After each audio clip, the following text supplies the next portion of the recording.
ಆತ್ಮೀಯ ನಿವೃತ್ತ ಸರ್ಕಾರಿ ನೌಕರರೇ, ಪಿಂಚಣಿದಾರರೇ ಹಾಗೂ ಹಿರಿಯ ನಾಗರಿಕರೇ, ನಿಮ್ಮೆಲ್ಲರ ಸಮಸ್ಯೆಗಳನ್ನು ಕಾನೂನಾತ್ಮಕವಾಗಿ ಬಗೆಹರಿಸುವ ಹಾಗೂ ನಿಮ್ಮ ಸಹಾಯಕ್ಕೆ ಇರುವ ಉತ್ತಮ ವೇದಿಕೆಯಾದ ಮಾರ್ಗದರ್ಶಿ ಯೂಟ್ಯೂಬ್ ಚಾನಲ್ಗೆ ತಮಗೆಲ್ಲರಿಗೂ ಆತ್ಮೀಯವಾದ ಸ್ವಾಗತ.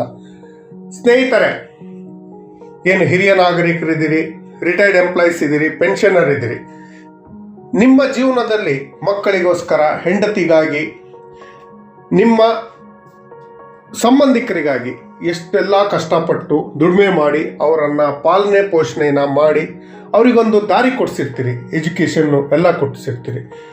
ನಿಮ್ಮ ವೃದ್ಧಾಪ್ಯದ ಸಮಯದಲ್ಲಿ ನಿಮ್ಮ ಸಂಬಂಧಿಕರಿಂದಲೇ, ನಿಮ್ಮ ಮಕ್ಕಳಿಂದಲೇ ನಿಮ್ಮ ಮೇಲೆ ದೌರ್ಜನ್ಯಗಳಾಗತ್ತೆ, ಕೌಟುಂಬಿಕ ಹಿಂಸೆಗಳಾಗತ್ತೆ.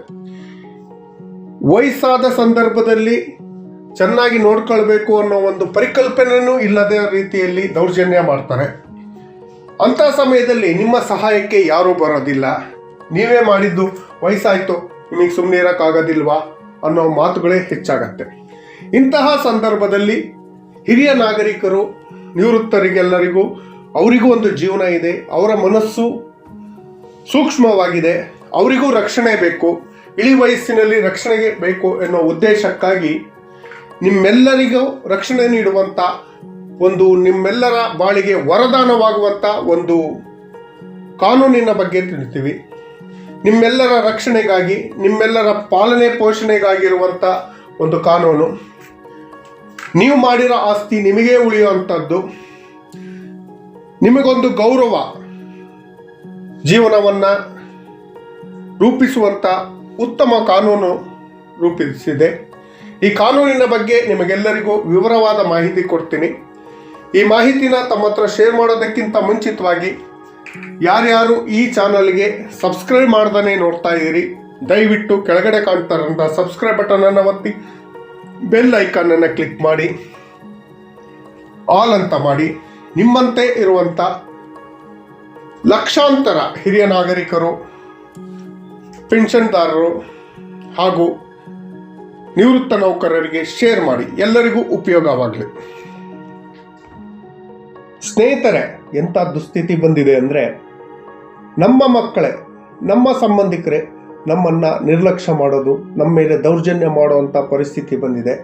ಈ ದೌರ್ಜನ್ಯ ತಡೆಯೋ ಉದ್ದೇಶಕ್ಕಾಗಿ ಸರ್ಕಾರ ಕಾನೂನನ್ನು ತಂದು ದೌರ್ಜನ್ಯ ತಡೆಯಬೇಕಾದಂಥ ದುಸ್ಥಿತಿ ಬಂದಿದ್ದೀವಿ. ಹಿರಿಯ ನಾಗರಿಕರು ಕರ್ನಾಟಕದಲ್ಲಿ ಸುಮಾರು 57 ಲಕ್ಷಕ್ಕೂ ಹೆಚ್ಚು ಹಿರಿಯ ನಾಗರಿಕರಿದ್ದಾರೆ. ಪೆನ್ಷನರು, ರಿಟೈರ್ಡ್ ಎಂಪ್ಲಾಯೀಸ್ ಎಲ್ಲ ಸೇರಿದೆ ಒಂದು 80 ಲಕ್ಷಕ್ಕೂ ಹೆಚ್ಚಾಗತ್ತೆ. ಇವರು ತಮ್ಮ ಜೀವನವಿಡೀ ಮಕ್ಕಳ ಹಾಗೂ ಸಂಬಂಧಿಕರ ಜೀವನಕ್ಕಾಗಿ ದುಡಿದಿರ್ತಾರೆ. ಇಂಥವರಿಗೆ ರಕ್ಷಣೆನೇ ಇರೋದಿಲ್ಲ. ಇಂತಹ ಹಿರಿಯ ನಾಗರಿಕರಿಗೆ ಎಲ್ಲರಿಗೂ ರಕ್ಷಣೆ ನೀಡುವ ಸಲುವಾಗಿ, ಅವರ ಪಾಲನೆ ಪೋಷಣೆ ಮಾಡೋ ಸಲುವಾಗಿ ಕೇಂದ್ರ ಸರ್ಕಾರ ತಂದೆ ತಾಯಿ ಮತ್ತು ಹಿರಿಯ ನಾಗರಿಕರ ಪಾಲನೆ ಪೋಷಣೆ ಹಾಗೂ ಕಲ್ಯಾಣ ಅಧಿನಿಯಮ ಅಂತ 2007ರಲ್ಲಿ ಜಾರಿಗೆ ತಂದಿದೆ. ಈ ನಿಯಮದ ಪ್ರಕಾರ ತಂದೆ ತಾಯಿ, ಹಿರಿಯ ನಾಗರಿಕರಿಗೆ ಸಂವಿಧಾನದ ವಿಧಿ 41ರ ಪ್ರಕಾರ ನೀಡಲಾದಂಥ ಖಾತ್ರಿಗಳನ್ನು, ಸಂವಿಧಾನದ ಮೇರೆಗೆ ಖಾತ್ರಿ ಹಾಗೂ ಅಂಗೀಕರಿಸಿರುವಂಥ ಪಾಲನೆ ಪೋಷಣೆ, ಕಲ್ಯಾಣ, ಹಿರಿಯ ನಾಗರಿಕರ ರಕ್ಷಣೆಗೋಸ್ಕರ ಈ ಕಾನೂನನ್ನು ಜಾರಿಗೆ ತಂದಿದೆ. ಇದು ಇಡೀ ಇಂಡಿಯಾದಲ್ಲಿ ಅಪ್ಲಿಕೇಬಲ್ ಆಗಿದೆ. ಇದರ ಉಪಯೋಗವನ್ನು ಪಡ್ಕೊಬೋದು. ಸ್ನೇಹಿತರೆ, ನಿಮ್ಮೆಲ್ಲರ ಬಾಳಿಗೆ ವರದಾನವಾಗುವಂಥ ಈ ಐತಿಹಾಸಿಕ ಕಾನೂನಿನಲ್ಲಿ ಏನೇನಿದೆ ಅನ್ನೋದ್ರ ಬಗ್ಗೆ ತಿಳ್ಕೊಳ್ಳೋಣ. ಒಂದು ಉದಾಹರಣೆ ಹೇಳಬೇಕು ಅಂದರೆ, ನಾನೊಬ್ಬ ಹಿರಿಯ ನಾಗರಿಕ ಆಗಿದ್ದೆ ಅಂದ್ಕೊಂಡ್ರೆ ನನ್ನನ್ನು ಪಾಲನೆ ಪೋಷಣೆ ಮಾಡೋವಂಥವ್ರು ಯಾರು ಅನ್ನೋದನ್ನು ಫಸ್ಟು ಖಚಿತಪಡಿಸ್ಕೊಳ್ಬೇಕಾಗತ್ತೆ. ನನ್ನ ಮಕ್ಕಳು, ನನ್ನ ಮೊಮ್ಮಕ್ಕಳು ನನ್ನನ್ನು ಪಾಲನೆ ಪೋಷಣೆ ಮಾಡಬೇಕಾಗತ್ತೆ. ಪಾಲನೆ ಪೋಷಣೆ ಅಂದರೆ ಆಹಾರ, ಬಟ್ಟೆ ಬರೆ, ವಸತಿ, ಔಷಧೋಪಚಾರ ಹಾಗೂ ಟ್ರೀಟ್ಮೆಂಟನ್ನು ಕೊಡೋವಂಥದ್ದು ಒಂದು ಪಾಲನೆ ಪೋಷಣೆ ಮಾಡೋವಂಥದ್ದು. ತಂದೆ ತಾಯಿಯನ್ನು ಒಂದು ಉಲ್ಲೇಖ ಅಂದರೆ, ತಂದೆ ತಾಯಿಯರು ಹಿರಿಯ ನಾಗರಿಕರಾಗಲಿ ಅಥವಾ ಆಗದೇ ಇರಲಿ, ಸಂದರ್ಭಾನುಸಾರ ಹೆತ್ತ ತಂದೆ ತಾಯಿಯಾಗಲಿ ಅಥವಾ ದತ್ತು ತಂದೆ ತಾಯಿಯಾಗಲಿ, ಇವರೆಲ್ಲರೂ ಪಾಲನೆ ಪೋಷಣೆ ಮಾಡಬೇಕಾಗಿರೋದು ಈ ಕಾನೂನಿನಲ್ಲಿ ಬರುತ್ತೆ. ಮತ್ತು ಕೆಲವೊಂದು ಸಲ ನಮಗೆ ಮಕ್ಕಳು ಇರೋದಿಲ್ಲ, ಮಕ್ಕಳಿಲ್ದೇ ಜೀವನ ಮಾಡ್ತಾ ಇರ್ತೀವಿ. ಇಂಥ ಸಂದರ್ಭದಲ್ಲಿ ಯಾರು ನಮ್ಮನ್ನು ಪಾಲನೆ ಪೋಷಣೆ ಮಾಡಬೇಕು? ಸ್ವತ್ತು ಎಂದರೆ ಚಿರಾಸ್ತಿ, ಚರಾಸ್ತಿ, ಪಿತ್ರಾರ್ಜಿತ ಆಸ್ತಿಗಳಲ್ಲಿ ನಮ್ಮ ನಂತರ ಯಾರು ಆ ಸ್ವತ್ತಿನ ಹಕ್ಕನ್ನು ಪಡ್ಕೊಳ್ತಾರೆ, ಹಿತಾಸಕ್ತಿಯನ್ನು ಒಳಗೊಂಡಿರ್ತಾರೆ, ಅಂತಹ ಸಂಬಂಧಿಕರು ಕೂಡ ಈ ಪಾಲನೆ ಪೋಷಣೆ ಕಾನೂನಿನ ವ್ಯಾಪ್ತಿಗೆ ಬರ್ತಾರೆ. ಹಿರಿಯ ನಾಗರಿಕರು ಅವರ ಸ್ವತ್ತನ್ನು ಆತನ ಮರಣದ ನಂತರ ವಾರಸುದಾರರಾಗಿ ಸ್ವೀಕರಿಸೋರು ಎಲ್ಲರೂ ಕೂಡ ಈ ಸ್ವತ್ತಿನ ವ್ಯಾಪ್ತಿಗೆ ಬರುತ್ತೆ. ಒಕ್ಕೂಟ ರಾಜ್ಯ ಕ್ಷೇತ್ರದಲ್ಲಿ ಸಂವಿಧಾನದ 239ನೇ ವಿಧಿ ಅನುಸಾರ ಈ ಹಿರಿಯ ನಾಗರಿಕರ ರಕ್ಷಣೆಗಾಗಿ ಆಡಳಿತಗಾರ ಅಂದರೆ ಅಡ್ಮಿನಿಸ್ಟ್ರೇಟಿವ್ ಆಫೀಸರನ್ನು ನೇಮಕ ಮಾಡಬೇಕು. ನ್ಯಾಯಾಧಿಕರಣ 7ನೇ ಪ್ರಕರಣದ ಮೇರೆಗೆ ರಚಿತವಾದ ಪಾಲನೆ ಪೋಷಣೆ ನ್ಯಾಯಾಧಿಕರಣ ಈ ಕಾನೂನಿನಲ್ಲಿ ಒಳಗೊಂಡಿದೆ. ಯಾರನ್ನ ಪಾಲನೆ ಪೋಷಣೆ ಮಾಡಬೇಕು ಅನ್ನೋದ್ರ ಬಗ್ಗೆ ಒಂದಿದೆ. ತನ್ನ ಸ್ವಂತ ಗಳಿಕೆಯಿಂದ ಅಥವಾ ತನ್ನ ಒಡೆತನದ ಆಸ್ತಿಯಿಂದ ಪಾಲನೆ ಪೋಷಣೆ ಮಾಡಿಕೊಳ್ಳಲು ಅಸಮರ್ಥರಾದ ತಂದೆ ತಾಯಿ ಸೇರಿದಂತೆ ಯಾರೇ ಹಿರಿಯ ನಾಗರಿಕರಾದರೂ ಕೂಡ ಈ ಪಾಲನಾ ಪೋಷಣೆ ಕಾಯ್ದೆಯನ್ನು ಉಪಯೋಗಿಸಿಕೊಳ್ಳಲು ಅರ್ಹರಾಗಿರ್ತಾರೆ. ಮಕ್ಕಳು ತಮ್ಮ ತಂದೆ ತಾಯಿ ಅಥವಾ ಸಂದರ್ಭಾನುಸಾರ ಇವರಿಬ್ಬರನ್ನ ಸಾಮಾನ್ಯ ಜೀವನ ನಡೆಸುವುದಕ್ಕೆ ಅಗತ್ಯವಾಗುವಷ್ಟು ಪೂರೈಸುವಷ್ಟು ಪಾಲನೆ ಪೋಷಣೆ ಮಾಡುವುದು ಮಕ್ಕಳ ಬಾಧ್ಯತೆ, ಹಕ್ಕು, ಬಾಧ್ಯತೆ ಆಗಿರುತ್ತೆ. ಹಿಂಸೆ ಯಾವುದೇ ಆದಾಗ ನೀವು ಪಾಲನೆ ಪೋಷಣೆಗಾಗಿ ಈ ಕಾನೂನಿನ ಪ್ರಕಾರ ಅರ್ಜಿಯನ್ನು ಸಲ್ಲಿಸಬಹುದು. ಈ ಕಾನೂನಿನ ಪ್ರಕಾರ ಪಾಲನೆ ಪೋಷಣೆಗಾಗಿ ಅರ್ಜಿಯನ್ನು ಹಿರಿಯ ನಾಗರಿಕರು, ತಂದೆ ತಾಯಿಯವರು ಅರ್ಜಿಯನ್ನು ಸಲ್ಲಿಸಬಹುದು. ಅಥವಾ ನ್ಯಾಯಾಧಿಕರಣವು ಸ್ವಯಂ ಪ್ರೇರಣೆಯಿಂದ ತನ್ನ ಸಂಜ್ಞೆಗೆ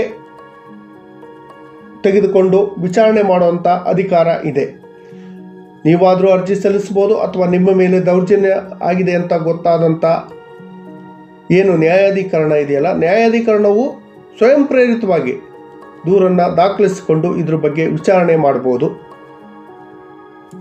ಈ ಕಾನೂನಿನ ಪ್ರಕಾರ ನ್ಯಾಯಾಧಿಕರಣವು ಪಾಲನೆ ಪೋಷಣೆಗಾಗಿ ಮಾಸಿಕ ಭತ್ಯೆಗೆ ಸಂಬಂಧಿಸಿದ ವ್ಯವಹಾರಗಳನ್ನು ಇತ್ಯರ್ಥಗೊಳಿಸುವ ಅವಧಿಯಲ್ಲಿ ತಂದೆ ತಾಯಿ ಸೇರಿದಂತೆ ಹಿರಿಯ ನಾಗರಿಕರಿಗೆ ಮಧ್ಯಂತರ ಇಂಟರ್ನಲ್ ಆಗಿ ಪಾಲನೆ ಪೋಷಣೆಗೆ ಮಾಸಿಕವಾಗಿ ಇಷ್ಟು ಹಣವನ್ನು ಕೊಡಿ ಅಂತ ನ್ಯಾಯಾಧಿಕರಣ ಕಾಲಕಾಲಕ್ಕೆ ನಿರ್ದೇಶನ ಮಾಡಬಹುದು. ತಂದೆ ತಾಯಿ ಸೇರಿದಂತೆ ಹಿರಿಯ ನಾಗರಿಕರಿಗೆ ಅದನ್ನು ಸಂದಾಯ ಮಾಡಲು ಮಕ್ಕಳಿಗೆ ಹಾಗೂ ಸಂಬಂಧಿಕರಿಗೆ ಆದೇಶ ನೀಡುವಂಥ ಅಧಿಕಾರ ಈ ನ್ಯಾಯಾಧಿಕರಣಕ್ಕೆ ಇರುತ್ತೆ. ಈ ಪಾಲನೆ ಪೋಷಣೆಗಾಗಿ ನೀವು ಅರ್ಜಿ ಸಲ್ಲಿಸಿದ ನಂತರ ನ್ಯಾಯಾಧಿಕರಣವು ನಿಮ್ಮ ಮಕ್ಕಳಿಗೆ, ಸಂಬಂಧಿಕರಿಗೆ ಒಂದು ನೋಟಿಸನ್ನು ಕೊಟ್ಟು ವಿಚಾರಣೆಗೆ ಅವಕಾಶ ಮಾಡಿಕೊಡುತ್ತೆ.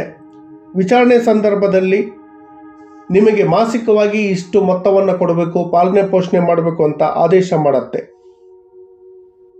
ಏನು ನೀವು ಅರ್ಜಿಯನ್ನು ಕೊಟ್ಟಿರ್ತೀರಿ, ಮಾಸಿಕ ಪಾಲನೆ ಪೋಷಣೆ ವ್ಯವಹರಣೆಗಾಗಿ ಸಲ್ಲಿಸಿದ ಅರ್ಜಿಗಳನ್ನು ನೋಟಿಸ್ ಜಾರಿಯಾದ ದಿನಾಂಕದಿಂದ 90 ದಿನಗಳ ಒಳಗಾಗಿ ವಿಲೇವಾರಿ ಮಾಡಿ ನಿಮಗೆ ನ್ಯಾಯ ಕೊಡುವಂಥ ಅಧಿಕಾರ ನ್ಯಾಯಾಧಿಕರಣಕ್ಕೆ ಇದೆ. ಈ ನ್ಯಾಯಾಧಿಕರಣದಲ್ಲಿ ನೀವು ಒಬ್ಬರ ಮೇಲೆ ಅರ್ಜಿ ಕೊಡಬಹುದು ಅಥವಾ ಹೆಚ್ಚು ಜನರ ಮೇಲೆ ಅರ್ಜಿಯನ್ನು ಕೊಡಬಹುದು. ಈ ನ್ಯಾಯಾಧಿಕರಣದ ಅಧ್ಯಕ್ಷರಾಗಿ ಉಪವಿಭಾಗಾಧಿಕಾರಿ ಅಂದರೆ AC ಅವರು ಇರ್ತಾರೆ. AC ಅವರ ನೇತೃತ್ವದಲ್ಲಿ ವಿಚಾರಣೆ ಆಗತ್ತೆ. ಈ ಕಾನೂನಿನ ಪ್ರಕಾರ ಏನು ಕೋರ್ಟು ವಿಚಾರಣೆ ಮಾಡಿ ತಂದೆ ತಾಯಿ ಹಾಗೂ ಹಿರಿಯ ನಾಗರಿಕರ ಪಾಲನೆ ಪೋಷಣೆಗಾಗಿ ಇಷ್ಟು ಹಣವನ್ನು ಕೊಡಿ ಅಂತ ಹೇಳ್ಬಿಟ್ಟು ಆದೇಶ ಮಾಡಿದಂಥ ತಕ್ಷಣ ಖರ್ಚು ವೆಚ್ಚಕ್ಕಾಗಿ ಅರ್ಜಿ ಸಲ್ಲಿಸಿದ ದಿನಾಂಕದಿಂದ ಸಂದಾಯ ಮಾಡಬೇಕು ಅಂತ ಆದೇಶ ಮಾಡಿದರೆ ಏನು ನೀವು ಅಪ್ಲಿಕೇಶನ್ ಕೊಟ್ಟಿರ್ತಿರಲ್ಲ ಆ ಡೇಟಿಂದನೇ ಹಣವನ್ನು ಕೊಡಬೇಕು. ಏನು ನ್ಯಾಯಾಧಿಕರಣ ನಿಮ್ಮ ಪಾಲನೆ ಪೋಷಣೆಗೆ ಆದೇಶ ಮಾಡಿ ಇಷ್ಟು ಹಣ ಕೊಡಿ ಅಂತ ಕೇಳಿ ನಿಮ್ಮ ಮಕ್ಕಳು, ಸಂಬಂಧಿಕರು ಏನಾದರೂ ಹಣವನ್ನು ಕೊಡದೇ ಇದ್ದರೆ, ನ್ಯಾಯಾಲಯದ ಆದೇಶವನ್ನು ನಿರಾಕರಿಸಿದರೆ ಏನು ನ್ಯಾಯಾಧಿಕರಣದ ಅಧ್ಯಕ್ಷರು ಅವರ ವಿರುದ್ಧ ಬಂಧನದ ವಾರೆಂಟನ್ನು ಹೊರಡಿಸ್ಬೋದು. ನ್ಯಾಯಾಲಯದ ಆದೇಶವನ್ನು ಉಲ್ಲಂಘನೆ ಮಾಡಿದ್ರೆ ಬಂಧಿಸೋಕ್ಕೂ ಕೂಡ ಅವಕಾಶ ಇದೆ. ಈ ಏನು ನ್ಯಾಯಾಧೀಕರಣದಲ್ಲಿ ನಡೆದಂಥ ವಿಚಾರಕ್ಕೆ ಸಂಬಂಧಿಸಿದಂತೆ ನಿಮಗೇನಾದರೂ ನ್ಯಾಯ ಸಿಕ್ಕಿಲ್ಲ ಅನ್ನೋದಾದರೆ ಜಿಲ್ಲಾಧಿಕಾರಿಗಳ ನೇತೃತ್ವದಲ್ಲಿ ಅಪೀಲು ಪ್ರಾಧಿಕಾರ ಇರುತ್ತೆ. ಈ ಅಪೀಲು ಪ್ರಾಧಿಕಾರದಲ್ಲಿ ನೀವು ಅರ್ಜಿಯನ್ನು ಸಲ್ಲಿಸಿ ನ್ಯಾಯವನ್ನು ಪಡ್ಕೊಬೋದು. ಈ ನ್ಯಾಯಾಧೀಕರಣದ ಅಧಿಕಾರವು ಭಾರತ ದಂಡ ಪ್ರಕ್ರಿಯಾ ಸಂಹಿತೆ CRPC 1973 1974 ಭಾಗ 2ರಲ್ಲಿ ನೀಡಿರುವ ಅಧಿಕಾರದಂತೆ ಪ್ರಥಮ ದರ್ಜೆಯ ನ್ಯಾಯಿಕ ದಂಡಾಧಿಕಾರಿಗಳಿರುವಂಥ ಎಲ್ಲ ಅಧಿಕಾರ ಅಂದರೆ ಸಿವಿಲ್ ಜಡ್ಜ್ಗಳಿಗೆ ಏನು ಅಧಿಕಾರ ಇರುತ್ತೋ ಆ ಅಧಿಕಾರ ಈ ನ್ಯಾಯಾಧೀಕರಣಕ್ಕಿರುತ್ತೆ. ಈ ನ್ಯಾಯಾಧೀಕರಣ ನಿಮಗೆ ನಿಮ್ಮ ಮಕ್ಕಳಿಂದ ಸಂಬಂಧಿಕರಿಂದ ಏನಾದರೂ ಪರಿಹಾರ ಸಿಕ್ಕಿಲ್ಲ ಅನ್ನೋದಾದರೆ ವಾರೆಂಟನ್ನು ಹೊರಡಿಸಿ ಅವರನ್ನು ಅರೆಸ್ಟ್ ಮಾಡ್ಕೊಂಬಂದು ನಿಮಗೆ ನ್ಯಾಯ ಒದಗಿಸುವಂಥ ಇದಿರುತ್ತೆ. ಇದಕ್ಕೆ ಸಂಬಂಧಿಸಿದಂತೆ ಈ ವಿಡಿಯೋ ಲೆಂತ್ ಜಾಸ್ತಿ ಆಗ್ತಾ ಇದೆ. ಇನ್ನೊಂದು ದಿನ ನಿಮ್ಮ ಆಸ್ತಿಯ ರಕ್ಷಣೆ, ನಿಮ್ಮ ಮೇಲೆ ದೌರ್ಜನ್ಯ ಮಾಡಿದ್ರೆ ಯಾವ್ಯಾವ ಪ್ರಕರಣಗಳನ್ನು ದಾಖಲು ಮಾಡ್ಬೋದು, ನಿಮಗೆ ಯಾವ ರೀತಿ ರಕ್ಷಣೆ ಕೊಡ್ಬೋದು ಅನ್ನೋದ್ರ ಬಗ್ಗೆ ವಿವರವಾದ ಮಾಹಿತಿಯನ್ನು 2ನೇ ಭಾಗದಲ್ಲಿ ಕೊಡ್ತೀನಿ. ದಯವಿಟ್ಟು ಈ ವಿಡಿಯೋನ ಪ್ರತಿಯೊಬ್ಬರು ನೋಡಿ, ನಿಮ್ಮ ಸ್ನೇಹಿತರಿಗೂ ಶೇರ್ ಮಾಡಿ. ಇಂಥದ್ದೇ ಉತ್ತಮವಾದ ವಿಡಿಯೋಗಳನ್ನು ತರ್ತೀನಿ. ಆದಷ್ಟು ಶೀಘ್ರದಲ್ಲಿಯೇ ಈ ತಂದೆ ತಾಯಿಗಳ ಹಾಗೂ ಹಿರಿಯ ನಾಗರಿಕರ